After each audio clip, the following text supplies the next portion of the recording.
What do you mean? Releasing videos on a regular basis? A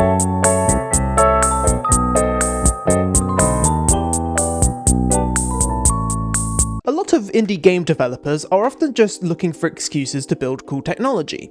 And you know what, that's fine, we got teardown out of that. But I want this game to have a little bit more game design direction, so I figured I'd release this video in order to explain what exactly I want this game to become.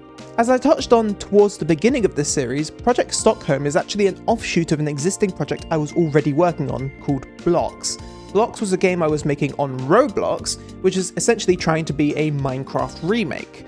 However, for various reasons including things like audience fit and wanting to learn more about graphics programming, I decided to move the project off of Roblox into its own dedicated game engine written in Rust with WebGPU. So, if we want to talk about what Project Stockholm will become, it's a good place to start as any. The original intention of Blox was, admittedly, to create a carbon copy of Minecraft, specifically Minecraft Beta 1.7.3. I'm not going to be ashamed in saying that, because I was doing it for the technical challenge of implementing it in a game engine that really doesn't want you to do that.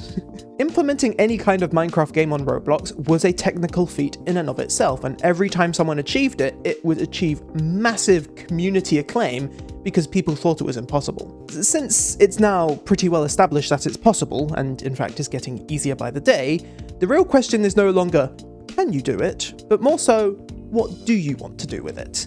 And that's where Blox started to change a little bit. It went from being a carbon copy of Minecraft to, well, could we change the gameplay to be a little bit more amenable, a little bit nicer, fix some of the glaring flaws in Minecraft's game design? You see, in parallel to all of this, I had watched some videos from a fantastic YouTuber named Whitelight, which completely changed the way that I thought about Minecraft, and if you want a detailed breakdown of why exactly that is, I would hugely recommend their videos. So, given Whitelight's diagnosis, it was time to come up with a solution.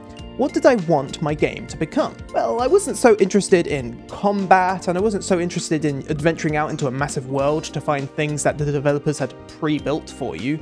I didn't care much for NPCs, I wanted dominion over this world. So what exactly did I like about the earlier versions of Minecraft then? So to figure it out, I went and played a bunch of beta Minecraft.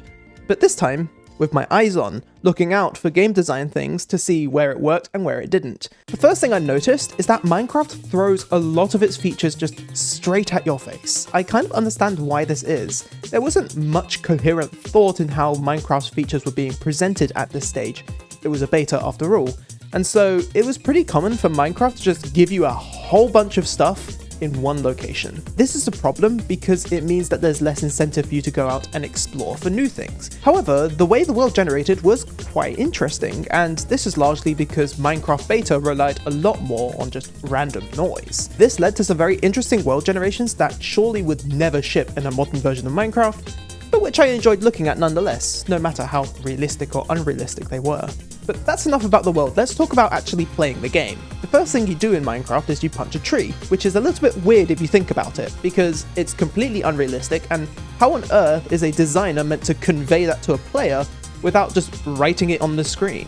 However, in the context of Minecraft, I don't actually think it's that much of a problem because it helps you get started. It gives you an entry point into Minecraft's progression that immediately lets you interact with a core mechanic, which I think is good. It means that you are immediately building a skill that a player is now going to repeat for the rest of the game. I think this is part of why I didn't like those realism mods like Terra Firma Craft, because they always had you start with picking up items off the ground, which is a mechanic you will probably use once or twice and then never really interact with again, at least in my mind. So while I think that the onboarding for Minecraft's progression could be improved here, I do think that the progression should remain tied in some way to placing or breaking blocks of some kind. The only thing I'd criticize about this early game is that it is completely not communicated to the player at all. You need the Minecraft wiki or you're not going anywhere fast. If you're a casual player, then this can kind of take the wind out of your playthrough. It means that it's impossible to go into Minecraft blind because you have the information repository right there. And I think that Minecraft would be more interesting if you went into it blind, if you didn't know everything you could do in the world immediately. And so I think that there could be a better way of exposing this information piece by piece gradually as the player progresses through the game. Now, of course, before we move on from the early game, Whitelight points out that Minecraft has a serious bed problem. And yep, I was able to get a bed pretty quickly in my playthrough and immediately skip the first night after spam clicking a bed. However, it's not just beds in Minecraft that give me pause, it's actually the whole day-night system as a whole. You see, Minecraft tries to set up a contrast between daytime and nighttime. Daytime is safety and nighttime is horrors. You go inside at night and you can come out at day. And at first, you could say that Minecraft achieves this. Zombies and skeletons burn up in the daytime, spiders become non-hostile, all that stuff. But is it really true? I think that Minecraft kind of muddied up the contrast with two features. The first feature is that some mobs just don't respond to sunlight, and the second feature are surface caves. The first point is easy enough to explain. Creepers don't burn in daylight, so daytime is not completely safe. But that second point is a little bit more nuanced, because surface caves, while providing a useful entry point into cave systems, also present a bit of a hazard to the player, because they're dark areas where mobs can spot you, come out from them, and potentially attack you. Not good in a game like Minecraft where there are a lot of surface caves. The end result really is that you become hyper aware of your surroundings, making sure you're looking out for cave openings and other places where you could be attacked from. It also has a perverse incentive on the terrain generator, because if the terrain generator generates too many overhangs and dark areas, then those become hazards, which makes the overworld less fun to explore, because there's now these big areas that you need to avoid in order to not die. What I'm trying to get at here is that if you are above ground, you really should be safe at daytime, and if there's anything that goes contrary to that messaging, then it muddies up the distinction between the two. Now, of course, some people will disagree about this point. Some people think that having that risk factor always there is a beneficial thing. And I'm not here to say that's wrong, I'm just here to say that it doesn't sound like what Minecraft was trying to go for. I think that Minecraft was really trying to build up that contrast, and I don't think it succeeded. A lot of voxel games go quite high fidelity with their voxels. They want them to be small so that you can build really intricate things. However, I'm not sure if that's the right way to approach Minecraft, because in my mind, Minecraft is a lot about casual creativity, something that anyone can pick up and be creative with, and for that, I'm not sure that giving someone 20cm voxels is exactly the best idea. Instead, I think that Minecraft benefits from being low resolution to a certain degree, because if you want to build a house, you just place some blocks in a shape that looks like a house, and then your brain can fill in all the details and say, yeah, that's my house. However, in saying that, we can't ignore that Minecraft does have a fidelity problem. Minecraft's blocks are so large that we need to implement so many different types of stairs and slabs and fences and whatnot in order to get any useful detail into our builds. And that's not just overhead for players to consider, that's overhead for the developers. And I think that this basically points to the fact that Minecraft is too big. As a result, you often see that Minecraft builds are oversized, that they're built way larger than real life, just because it's impossible to introduce the right amount of detail with 1 meter cubed voxels. So I think a better balance could be struck here. I think that you could reduce the size of the voxels, still keeping them low fidelity, but a little bit more fidelity than what Minecraft has, so that you can still build a little bit of detail. So those are my most salient points about Minecraft Beta, but in the interest of keeping the video moving along, I'd like to introduce some of my own ideas that I've thought up independently of Minecraft completely. Firstly, I think this game should focus a lot more on systems and unified predictable behavior. Minecraft kind of has this weird problem where everything has different physics and behaves in different ways, to the point where figuring out what something does is just a task of memorizing how it responds to different things through experimentation.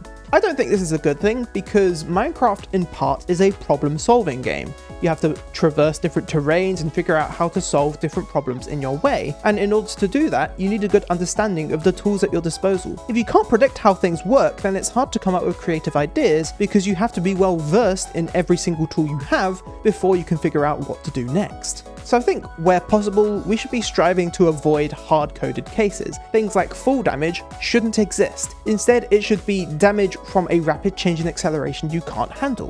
Whether that's hitting a floor, hitting a wall, hitting a ceiling, all of these things should be damaging, because it gives you more options to solve problems with. There's also more obvious ones, like wood should burn wherever it shows up in the game. It shouldn't just be a texture, but I don't need to explain those ones. GMTK has a really good video about that.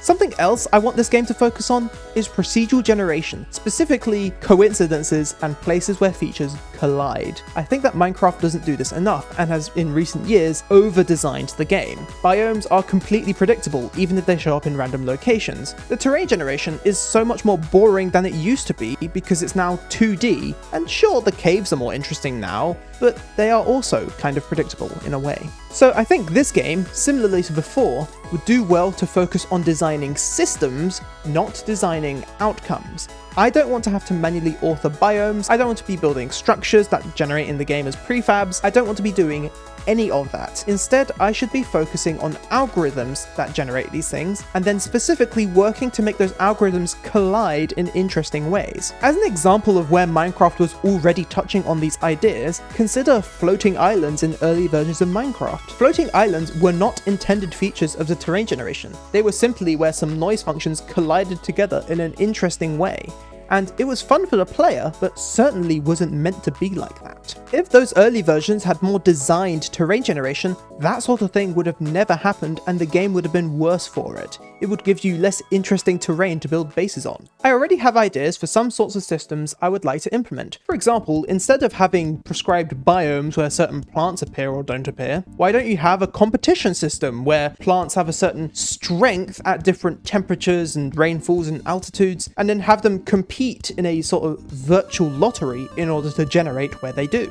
This would make for far more interesting distributions of plants that are far less rigid and far more blended together. The one thing that I would need to be careful of here, as I alluded to before, is that I don't want the game to show everything up front, and this will require a little bit more dedicated procedural generation work to make sure that features don't appear too close together. Finally, let's talk about gameplay loops, because I'm of the opinion that Minecraft has too many of them, and they're pulling in too many different directions, which leads to a rather inconsistent story for the player. I think part of the reason why Minecraft can become uninteresting rather quickly is because there's no clear direction in which you should be going in. The game isn't indicating where you should go next, so there's so many points in the game where you could just jump off and leave because the game isn't telling you to do anything anymore. You may as well leave now because you've run out of things to do. So to counteract that, I think this game would do well to have more interacting game loops that point in similar directions so that no matter what you choose to do in the moment, you're always making progress forward so that you know whatever you do next is the right direction to go, rather than a side quest that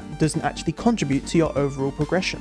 On a lore-related note, by the way, I don't think this game should try and prescribe any stories. Minecraft has this kind of fantasy in its head where players will make up stories about all the underground civilizations and trail ruins and stuff they find. But does anyone actually care? I mean, if you do, then power to you, but if you don't, then these features really aren't that interesting. They're just collections of blocks that get in the way of whatever you want to build. I think this game would do well to try and focus in on the player's story, which is something that is universally interesting to everyone, unless for some reason you hate yourself. And I think that's an especially salient point because focusing in on pre-made stories decreases the replayability of games like Minecraft. Whereas if you're making up your own story, then every single playthrough can have a completely different storyline. It could be, oh, I built this village with friends, or oh, I spent all of my playthrough going around caves and stuff. Those are all interesting stories that we should focus on, rather than I found the same prefab village for the 10th time and now I'm going to make up a new story about this village that I know implicitly is just the same village that I saw 10 times before. So, those are a bunch of design thoughts. Let's now summarize this into an overall direction for this game to go in. I think that I should be looking to make a Zen game, a game that lets you get into a loop of things and lets you comfortably play on and on and on, while feeling satisfying and directing you towards a common direction as you go. I think the world should be interesting and shouldn't focus on realism, it should focus instead on improving your story as a player, giving you more interesting places to build, or otherwise just being an interesting backdrop for whatever you're doing. I don't think this should be a game about adventure or exploration per se. I think there can be elements of those things, for example exploring cave systems to find ores, but I don't think that should be the main focus. I think the main focus should be on a core loop of building and mining. I think that the game shouldn't be punishing and shouldn't lean in on survival mechanics too much. I think instead it should all be in service of letting you build up a base in a satisfying way and allowing you to get into the groove of collecting resources when you need to do that. So in order to achieve that Zen game goal, I can implement all of the things that I've talked about here. I can reduce the block size so that you can have a little bit more fun building without having to hold a complex graph of blocks in your head. I can make the world more gradually reveal its features to you so that you have a little bit more of an interesting Zen time exploring and finding new things. I think the game should be clearer about when you're safe and when you're in danger so that you can tune out of the world a little bit more and focus on doing whatever you're doing at the moment. All the while, I think the focus should be on interacting with those core mechanics of breaking and placing blocks. Blocks should be at the center of the game, not in the side, and so I think mechanics would do well to focus on that interaction, especially in the early game. So that's what I think Project Stockholm should be. It should be a Zen game about building and mining, and tangentially about survival and exploration and those other things, but not primarily. Those are my thoughts on the project. We have a direction. Let's start building.